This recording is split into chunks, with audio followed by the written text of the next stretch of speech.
The men who invented McDonald's lost everything. Their company, their name, their place in history. This is how. Picture this. It's 1991. An old man takes his grandson to a local McDonald's. For the boy, it's like visiting a palace. His grandfather is the man who invented it all. He created the system, he chose the name. He even sketched the golden arches. This is his kingdom. But when they walk inside, there's nothing. No fanfare, no manager rushing to greet them, not even a free meal. The old man, Richard McDonald, simply waits in line. He orders his burger and pays in full, just like anyone else. Almost no one in that crowded restaurant knows they're standing next to the man who started a revolution. They just see another customer. How does the creator of a $220 billion empire become a stranger in his own house? This isn't just a story about burgers and fries. It's a story about ambition, betrayal, and the moment a handshake deal worth billions was sealed, and then broken. This is the story of how two brothers from New Hampshire designed a system so perfect, it didn't just build a restaurant, it invented an entire industry. And then, they sold it all for what seemed like a fortune, $2.7 million. They sold it to a man who, until that point, was a struggling milkshake machine salesman. A man who would take their idea and spend the rest of his life methodically writing them out of their own story. When that salesman, Ray Kroc, died in 1984, his personal fortune was an estimated $500 million. When Richard McDonald, the last brother, passed away in 1998, he left behind a mere fraction of that. This is the story of two different kinds of genius. A brutal clash between creation and conquest that built one of the most powerful brands in history, all on a foundation that was quietly, deliberately buried. The story of McDonald's doesn't begin in a sleek Chicago boardroom. It begins with two brothers, Richard and Maurice McDonald, sons of working-class parents, chasing the American dream from New England to California in the 1930s. After a failed attempt at the movie business, they found their calling in a far less glamorous world: drive-in restaurants. By the 1940s, their San Bernardino drive-in, McDonald's famous barbecue, was a massive success. It was the classic American scene: car hops on roller skates, a sprawling 25-item menu, and enough profit for the brothers to buy new Cadillacs every year. But behind the scenes, Dick and Mac were miserable. Their success was chaos. They were battling unreliable staff, constant mistakes, and a menu so big it destroyed their profits. Even worse, the rowdy teenage crowd was scaring off the families they wanted as customers. To the outside world, they were winning. But to the brothers, the system was broken. And that's when everything changed. Dick and Mac were obsessed with one thing: efficiency. They looked at their books and had a startling revelation. A staggering 80% of their sales came from just one item: the hamburger. A light bulb went off. What if they got rid of everything else? What if they fired the car hops, threw out the plates and silverware, and did one thing faster, cheaper, and better than anyone else on earth? It was a move everyone thought was commercial suicide. In 1948, they shut down their profitable restaurant for 3 months to re-engineer their entire reality. This was the moment fast food was truly born. With a piece of chalk on a local tennis court, Dick sketched out a new kind of kitchen. It was an assembly line for food, inspired by the manufacturing genius of Henry Ford. Each person had a single, focused job. One grilled patties, another toasted buns, a third, dresser, added condiments with surgical precision, ketchup, mustard, onions, and exactly 2 pickles. It was a kitchen choreographed like a ballet, designed to deliver a meal in 30 seconds, not 30 minutes. They called it the Speedy Service System. But what made the system so powerful wasn't just speed. It was repetition. Every burger looked the same. Every fry tasted the same. Every customer knew exactly what they were going to get before they even placed the order. That consistency became the secret weapon. In a world where restaurants depended on different cooks, different waiters, and different moods, the McDonald brothers created something almost mechanical. It didn't matter who was behind the counter. The system did the work. And that was revolutionary. They weren't just selling hamburgers. They were selling certainty. For families, workers, and parents with children in the back seat, that certainty was priceless. The menu was brutally simple: a 15-cent hamburger, a cheeseburger, fries, shakes, and soda. No more waiting. You walked up to a window, ordered, and got your food almost instantly. But when they reopened, the first few weeks were terrifying. The parking lot was silent. But then, word of mouth began to spread. Workers on their lunch break, families craving a quick, affordable meal, they all discovered this little stand was offering something nobody else could: unbelievable speed and consistent quality. The quiet burger stand became a local phenomenon, a machine that printed money. The brothers were finally happy. They had achieved their American dream, a single, perfect business they could personally oversee. They were artisans, not empire builders. They began franchising, but cautiously. Their obsession was quality, not scale. When their architect delivered a flat roof design, Dick knew it was missing something. On a whim, he sketched two enormous 25-foot yellow arches to bookend the building. A sign maker added neon, and the iconic golden arches were born. The brothers had built something perfect. And that perfection is precisely what attracted a man whose ambition had no limits. In 1954, Ray Kroc was 52 years old, selling milkshake machines from the trunk of his car, and felt like a complete failure. He'd spent his life chasing one scheme after another, but greatness always seemed to elude him. Then, an order came across his desk that made no sense. A single, tiny restaurant in San Bernardino, California, had ordered 8 of his multi-mixers. That meant they were making 40 milkshakes at once. Kroc had to see it for himself. He flew to California, drove out to the little restaurant with the glowing arches, and what he saw stopped him in his tracks. He later called it a symphony of efficiency. A long line of customers, served with impossible speed. He was mesmerized.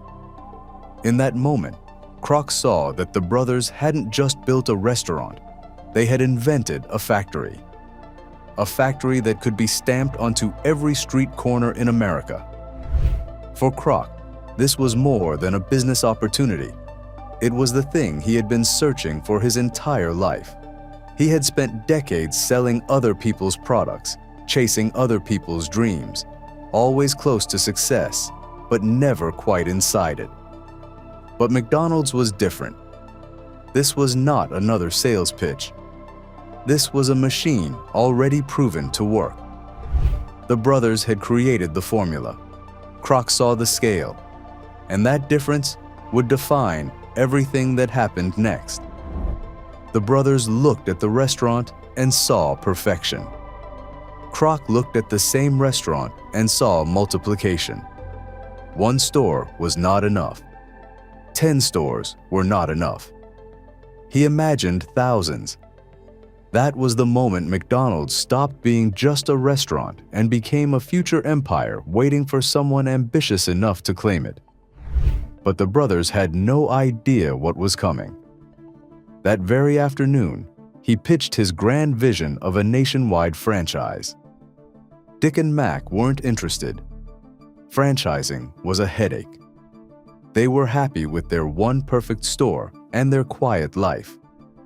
Their goal was to make $1 million by the time they turned 50 and retire. But Kroc, fueled by a desperate late-life hunger, was a master salesman. He wouldn't take no for an answer. He promised to be their franchise agent, to protect their name and enforce their system with military precision. Reluctantly, the brothers agreed to a deal. In 1955, Ray Kroc opened his first franchise in Des Plaines, Illinois. The contract seemed to favor the brothers.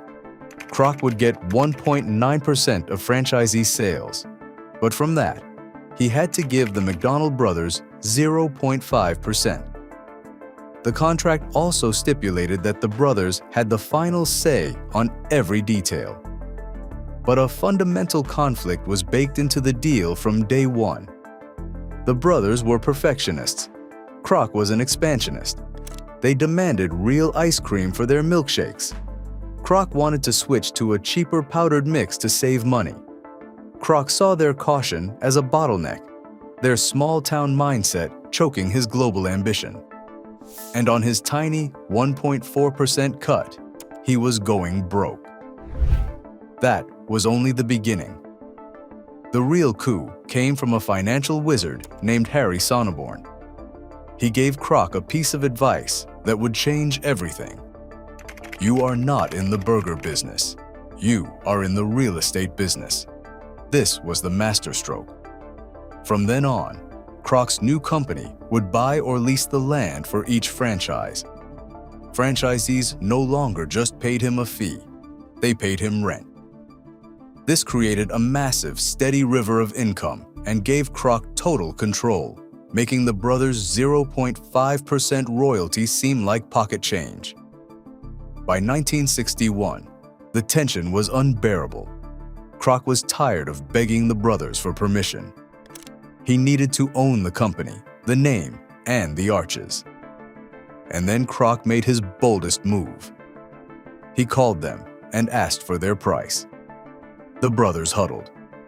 They wanted $1 million each after taxes. The final number was $2.7 million. Kroc was reportedly furious, but knew he had no choice. I needed the McDonald name and those golden arches, he later said. What are you going to do with a name like Kroc? He scraped the money together. But at the closing, two final twists sealed the brothers' fate. At first, the deal excluded their original San Bernardino restaurant. Second was the matter of their continuing 0.5% royalty. According to the McDonald family, Kroc's lawyers claimed putting it in writing would complicate the financing. Instead, the men sealed it with a handshake, a gentleman's agreement. The brothers got their money. Ray Kroc got their name, their system, and their legacy. That handshake deal, which today would be worth hundreds of millions of dollars a year, was never honored. With the brothers out of the picture, Ray Kroc was finally unleashed. He began a campaign of relentless scorched earth expansion. By 1965, he took McDonald's public with over 700 restaurants. His initial dream of 1,000 was quickly left in the dust. The empire grew at a dizzying pace. In 1967, McDonald's went international. The Golden Arches rose in Japan, Germany, and Australia. By the 1990s, a new McDonald's was opening somewhere in the world every few hours. Kroc introduced iconic products the brothers would have rejected: the Filet-O-Fish, the Big Mac, the Egg McMuffin, and the Happy Meal. Each one was a calculated move to conquer a new market. While Kroc was building one of history's greatest fortunes, the McDonald brothers were learning the true price of their deal. What happened next was even worse. They kept their original restaurant, but the contract meant they could no longer call it McDonald's. They renamed it the Big M. In a final vindictive act, Kroc opened a brand new, official McDonald's just 1 block away. Within a few years, the Big M was out of business, crushed by the global brand it had created. The building where fast food was born was unceremoniously torn down. For the next 30 years, the McDonald's Corporation began to systematically rewrite history. Official company documents and press releases named Ray Kroc as the founder. Corporate mythology celebrated Kroc's vision, while the 2 men who designed the kitchen, the menu, the arches, and the name itself were all but erased. McDonald died of heart failure in 1971, a death his family attributed to the stress of watching Kroc steal his life's work. Dick McDonald moved back to New Hampshire, living out his days in quiet obscurity. But the deeper tragedy of the McDonald brothers is not just that they lost money. It's that they lost the story. Because in business, history is often written by the person who scales the idea, not the person who creates it. The world remembers the empire, not always the blueprint. It remembers the face on the stage, not the hands that built the first machine. Today, the McDonald's Corporation is a global titan with a market capitalization hovering around $190 billion. It aims to have 50,000 restaurants by 2027, serving nearly 70 million people every day. Through its vast real estate holdings, it's also one of the largest commercial landowners in the world. Ray Kroc died a celebrated legend of American industry. The story of McDonald's is a tale of 2 conflicting forms of genius: the genius of creation and the genius of conquest. The McDonald brothers were brilliant innovators.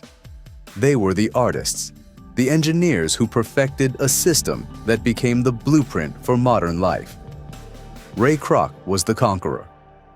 He may not have invented the flame, but he was a master at turning it into a global inferno. He understood the real product wasn't the hamburger, it was the system. His genius was for branding, for scale, and for a ruthless, unrelenting ambition. So who truly built the empire?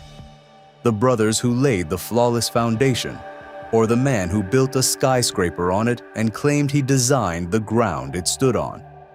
It leaves us with a difficult question. What is more valuable, the brilliant idea or the brutal force of will that brings it to the world? The McDonald brothers got their money, but they lost their name. They lost their legacy. And Ray Kroc built a dynasty on their dream. The battle between the creator and the conqueror is a story that plays out every day in business and technology. Who do you think deserves the credit? Let us know in the comments below. If you enjoy stories about wealth, power, luxury, and the people who changed history, subscribe to Prime Stories